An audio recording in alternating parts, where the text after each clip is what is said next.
Hello students, आपको पता है हम चैप्टर यूटी के चैप्टर्स का रिवीजन कर रहे हैं। अभी मैं चैप्टर एग्रीकल्चर है उसका रिवीजन करवाऊंगी। एग्रीकल्चर क्या है? एग्रीकल्चर का मतलब होता है बेटा कल्टीवेशन ऑफ क्रॉप्स, यानी कि क्रॉप्स का कल्टीवेशन करना। एग्रीकल्चर को और हम क्या बोलते हैं? फार्मिंग बोलते हैं। फार्मिंग कितने प्रकार की होती है? 2 टाइप्स की होती है। बेसिकली फार्मिंग के कितने टाइप्स होते हैं? 2 टाइप्स होते हैं। One is the subsistence farming और दूसरा होता है कमर्शियल फार्मिंग। बेटा सब्सिस्टेंस फार्मिंग होती है वो फार्मर अपनी हाउस होल्ड नीड्स को पूरा करने के लिए करता है। सब्सिस्टेंस फार्मिंग में क्या होता है वो मैं आपको समझा देती हूँ। सब्सिस्टेंस फार्मिंग में फार्मर अपनी हाउस होल्ड नीड्स को पूरा करता है। उसके पास पैच ऑफ लैंड होता है वो बहुत ही स्मॉल होता है। सपोज करिए एक फार्मर के पास 1 हेक्टेयर ऑफ लैंड है और वो इस पे जितनी भी फसल को ग्रो करता है, क्रॉप्स को ग्रो करता है, उसे वो अपनी हाउस होल्ड नीड्स को पूरा करने में प्रयोग करता है। हाउस होल्ड नीड्स मतलब उसके परिवार के जो सदस्य हैं उनका पेट भरने के लिए वो क्रॉप्स का इस्तेमाल करता है।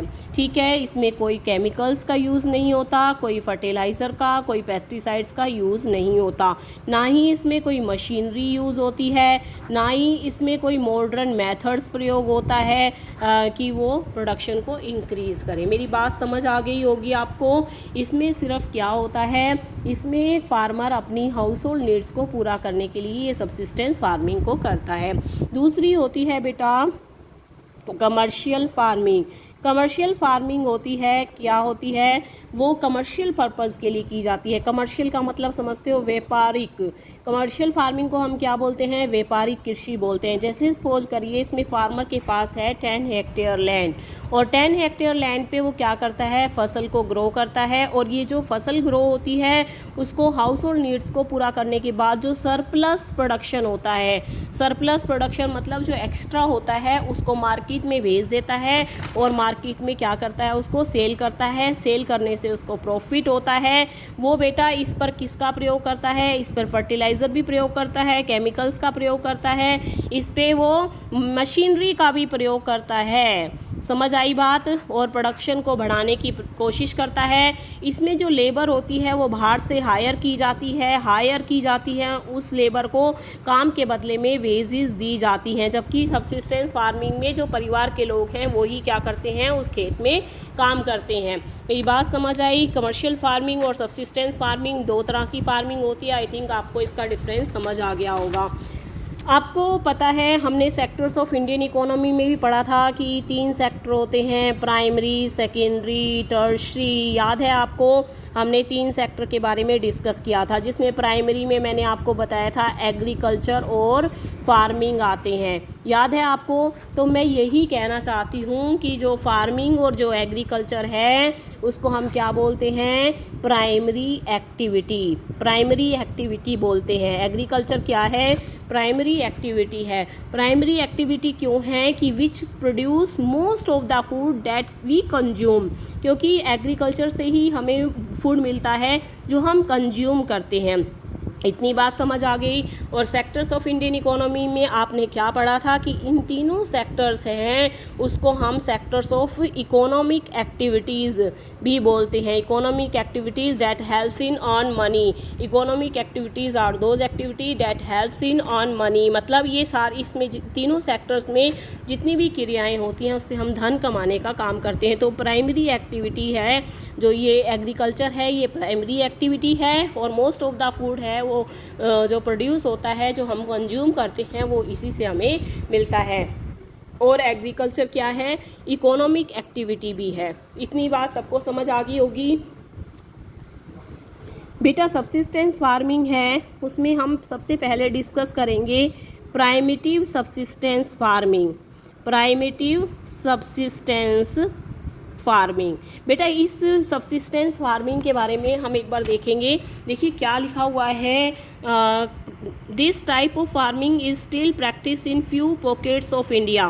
प्राइमेटिव सब्सिस्टेंस फार्मिंग, देखिए क्या कहना चाह रहा है, क्योंकि सब्सिस्टेंस फार्मिंग है इसलिए स्मॉल पैच ऑफ लैंड है, यानी कि एक छोटे से टुकड़े का प्रयोग किया हुआ है लैंड के, और प्राइमेटिव टूल्स का, यानी कि पुराने समय में जो ये टूल्स हैं, डिगिंग स्टिक्स हैं, हो है, ये प्रयोग होते थे। फैमिली और कम्युनिटी लेबर का प्रयोग किया है, यानी कि अपने घर के लोगों को ही काम पे लगाया है। ये फार्मिंग है जो प्राइमेटिव सब्सिस्टेंस फार्मिंग है, ये डिपेंड करती है किस पे, प्राइमेटिव सब्सिस्टेंस फार्मिंग है वो डिपेंड करती है किस पे, मॉनसून पे, natural fertility of the soil, हमने कोई केमिकल यूज़ नहीं किया, कोई फर्टिलाइज़र यूज़ नहीं किया और कोई भी मशीनरी प्रयोग नहीं की। इन्वायरमेंटल कंडीशन सूटेबल है तो क्रॉप्स है वो अच्छी ग्रो करेंगी, ये होता है सब्सिस्टेंस फार्मिंग में। बेटा इसे हम स्लैश एंड बर्न एग्रीकल्चर भी कहते हैं, स्लैश एंड बर्न एग्रीकल्चर, आपने सुना है कभी इसका नाम? 6th 7th 8th में आपने बहुत पढ़ा है, slash and burn agriculture. Slash and burn agriculture का मतलब पता है क्या होता है? मतलब farmers clear A patch of land, मतलब फार्मर्स क्या करता है, एक लैंड के हिस्से को क्लियर करता है। वो कैसे क्लियर करता है? वो कट नहीं करता उसको बेटा, बर्न करता है। वहाँ पर जितने भी पेड़ पौधे लग रहे होते हैं उनमें आग लगाता है, जिससे कि जो आग लगने के बाद जो ऐश है वो कन्वर्ट हो जाते हैं ऐश में, और जो वो ऐश होती है वो किसका काम करती है? खाद का काम करती है। देखिए क्या कह रहा है, स्लैश एंड बर्न एग्रीकल्चर जो कि प्राइमेटिव सब्सिस्टेंस फार्मिंग है उसी को बोलते हैं। फार्मर्स एक लैंड ऑफ क्लियर करता है, पैच ऑफ लैंड को प्रोड्यूस करता है सीरियल्स को, फूड क्रॉप्स को, अपनी फैमिली को सस्टेन करने के लिए। जब सोइल की फर्टिलिटी डिक्रीज हो जाती है, जब उस सोइल की फर्टिलिटी क्या हो जाती है? डिक्रीज हो जाती है, कम हो जाती है, तो फार्मर है वो शिफ्ट हो जाता है अनदर पैच ऑफ लैंड पर फॉर कल्टीवेशन। इसे हम इसीलिए क्या बोलते हैं? शिफ्टिंग कल्टीवेशन भी बोलते हैं। और मैंने आपको कुछ क्वेश्चंस दिए थे, मैंने कहा था कि डिफरेंट पार्ट्स ऑफ इंडिया में डिफरेंट नेम से in shifting cultivation, slash and burn method, primitive subsistence farming इसको जाना जाता है। जैसे zooming in north eastern state, most important है, जूमिंग के नाम से जाना जाता है नॉर्थ ईस्टर्न स्टेट्स में, लाइक असम, मेघालय, मिजोरम, नागालैंड, और दीपा इन बस्तर डिस्ट्रिक्ट, बहुत बार पूछा जाता है, Deepa in Bastar district of Chhattisgarh and in Andaman Nicobar islands. इसी तरह से milpa in Mexico and central America, roca in Brazil, ladang in Indonesia, ray in Vietnam, ये कुछ नाम है जो इम्पोर्टेंट हैं। बेवार एंड दैया इन मध्य प्रदेश, पोडू एंड पेंडा इन आंध्र प्रदेश, इसी तरह से Kurua in Jharkhand, jhuming in north eastern region. तो ये तो लगभग इम्पोर्टेंट है ही जो पूछे जाते हैं MCQ में, तो आपको ये बहुत अच्छे से करने हैं। फिर होती है बेटा इंटेंसिव सब्सिस्टेंस फार्मिंग। देखिए अभी आपने देखा प्राइमेटिव सब्सिस्टेंस फार्मिंग, ये भी इंटेंसिव, ये भी क्या है? सब्सिस्टेंस फार्मिंग है, और सब्सिस्टेंस फार्मिंग है इसीलिए इसमें हमने मशीनरी का प्रयोग नहीं किया। पर यहाँ पर क्या होता है, दोनों में डिफरेंस है। वो क्या है कि उसमें स्मॉल पैच ऑफ लैंड था, उसमें वर्कर जो थे वो घर की फैमिली लेबर है वो लगी होती थी। पर इंटेंसिव सब्सिस्टेंस फार्मिंग है जहाँ पर ज़्यादा पॉपुलेशन होती है, वहाँ पर लेबर इंटेंसिव फार्मिंग होती है। High dose biochemical inputs, irrigations हैं उसका यूज़ किया जाता है ताकि प्रोडक्शन अच्छा हो। बस यही एक डिफरेंस है कि high population pressure on land जहाँ पर होता है वहाँ पर इंटेंसिव सब्सिस्टेंस फार्मिंग की जाती है। फिर हम आते हैं कमर्शियल फार्मिंग पे। आपको पता है कमर्शियल फार्मिंग में क्या होता है, मॉडर्न मेथड्स का प्रयोग किया जाता है, हाई यील्डिंग वैरायटी शीड्स का प्रयोग, केमिकल फर्टिलाइज़र, इंसेक्टिसाइड्स, पेस्टिसाइड्स, इन सब का प्रयोग किया जाता है ताकि हायर प्रोडक्टिविटी को ऑब्टेन किया जा सके। और आपको पता है ना कमर्शियल फार्मिंग का मतलब है व्यापारिक कृषि। अभी हम डिस्कस करेंगे किसके बारे में? प्लांटेशन के बारे में। प्लांटेशन क्या होता है बेटा? प्लांटेशन का मतलब होता है बागान। आपने देखा होगा when a single crop is grown over A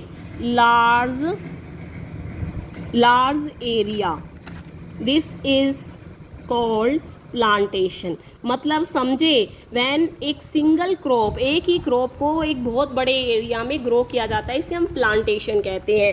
plantation किसका टाइप है बेटा, ये भी कई बार क्वेश्चन में पूछा जाता है। It is also a type of commercial farming.